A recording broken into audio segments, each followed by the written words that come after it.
प्यारे विद्यार्थियों, कैसे हैं आप? आइए आपका हमारे इस YouTube channel online classes by SL Jat पर स्वागत है। विद्यार्थियों, आज की कक्षा में हम समझेंगे गणित कक्षा 4 में प्रश्नावली 6 आकृतियां। आइए शुरू करते हैं।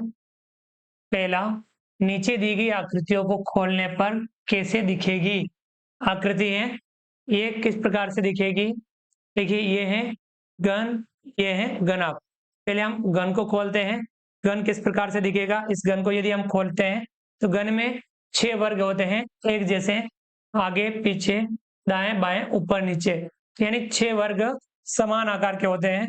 तो ये किस प्रकार से दिखेगा? जब यदि हम इस घन को खोलेंगे,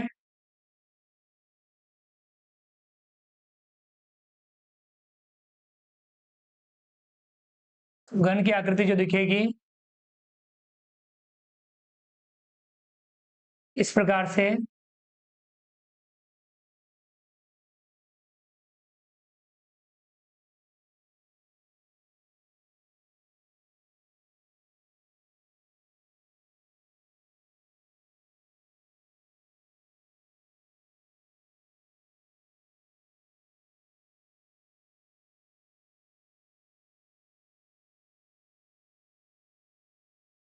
यानी यदि हम इस घन को खोलते हैं तो ये वाला जो घन है वह इस प्रकार से दिखेगा। 1 2 3 4 5 6, इसमें 6 तल होते हैं, इस प्रकार से 6 वर्ग हो जाएंगे। तो ये घन इस प्रकार से दिखेगा। दूसरा ये है घनाभ। यदि हम इस घनाभ को खोलेंगे तो ये घनाभ किस प्रकार से दिखेगा? इसमें भी 6 तल होते हैं, लेकिन ये आयताकार दिखेंगे अपने को।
यदि हम इस घनाभ को खोलते हैं तो घनाभ इस प्रकार से दिखेगा। आया समझ में? ये घन, ये घनाभ इस प्रकार से दिखेगा। आइए अगला, देखिए ये है बेलन। यदि आप इस बेलन को खोलेंगे तो ये किस प्रकार से दिखेगा? यदि हम इस बेलन को खोलते हैं तो बेलन में एक इस प्रकार से आयताकार और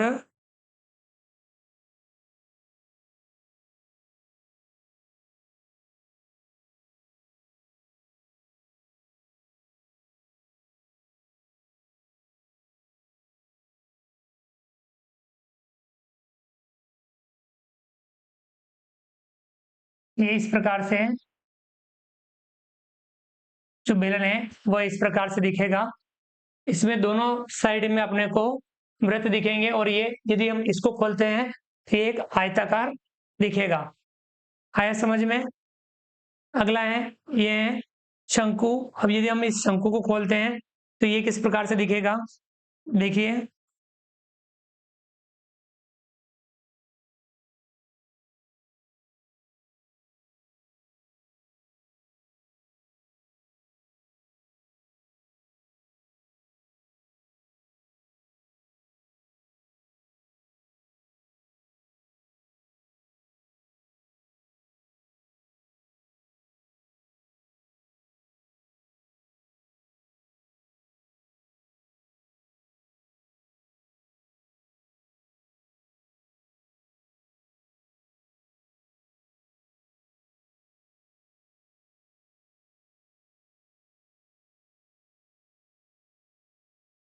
ये इस प्रकार से एक त्रिभुजाकार आकृति दिखेगी और जो ये जो इस तरफ वाला भाग है ये हमें इस प्रकार से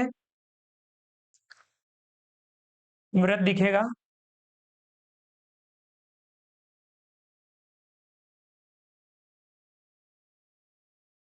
यानी ये वाली आकृति हमें इस प्रकार की दिखेगी खोलने पर। आया समझ में?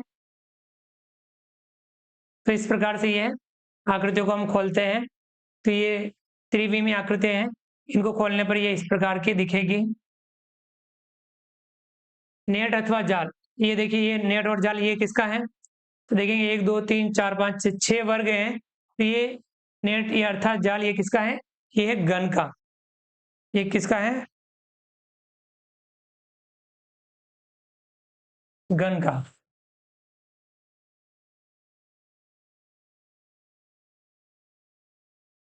ये इस प्रकार से गण है, ये वाला नेट है, ये एक गण का है। समझ में आ गया?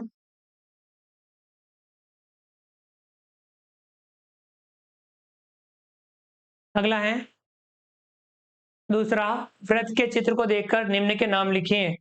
ये वृत्त है, इसको देखना है और हमें त्रिज्या, व्यास और केंद्र नाम लिखने हैं। तो देखिए ये एक वृत्त है, इसमें ये इसका केंद्र है O, ये इसमें व्यास है 1 और 2 व्यास है PQ और ST, 2 व्यास है इसमें और त्रिज्या है। केंद्र को यहाँ परिधि से मिलाने वाला जो रेखाखंड होता है वो त्रिज्या होती है। देखिए त्रिज्या 1 2 3 4, इसमें 4 त्रिज्या बता रखी है, इसमें नाम अपन लिख सकते हैं। तो त्रिज्या के नाम लिखेंगे OP, OQ, OS और OT। ये हमने इसकी त्रिज्या के नाम लिखे हैं। व्यास के नाम लिखना है तो PQ और ST,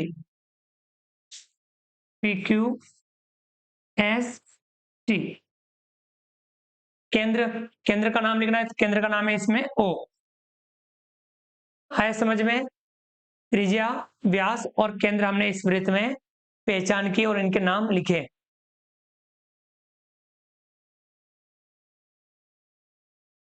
अगला है तीसरा, सत्य असत्य कथन बताइए। इसमें सत्य असत्य कथन बताने हैं। पहला है वृत्त में एक से अधिक व्यास हो सकते हैं, तो एक वृत्त में एक से अधिक व्यास हो सकते हैं, बिल्कुल ये कथन सत्य है, हम सही पर सही का निशान लगाएंगे। दूसरा है त्रिज्या की लंबाई व्यास की आधी होती है।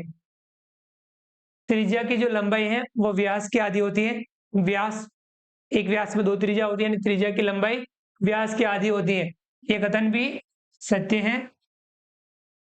तीसरा है एक ही वृत्त की 2 अलग अलग माप की त्रिज्या हो सकती है। एक वृत्त में जो सभी त्रिज्याएं होगी वे समान माप की होगी, अलग अलग नहीं होगी। ये वाला कथन क्या है? असत्य।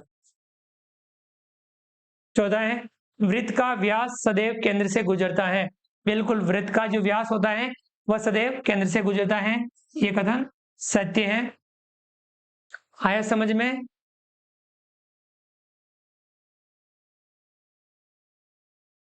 तो विद्यार्थियों हमने आज की कक्षा में कक्षा 4 गणित में प्रश्नावली 6 आकृतियां इसके बारे में समझा। आप भी इसका अभ्यास कीजिए। विद्यार्थियों उम्मीद करता हूं आपको हमारा वीडियो पसंद आया होगा। वीडियो को लाइक कीजिए, चैनल को सब्सक्राइब कीजिए और अधिक से अधिक साथियों, विद्यार्थियों, मित्रों तक वीडियो शेयर जरूर कीजिए। मिलते हैं अगली क्लास में नए वीडियो नए कंटेंट के साथ में। तब तक के लिए थैंक यू, धन्यवाद, जय हिंद, जय भारत। आपका दिन शुभ रहे। Thank you.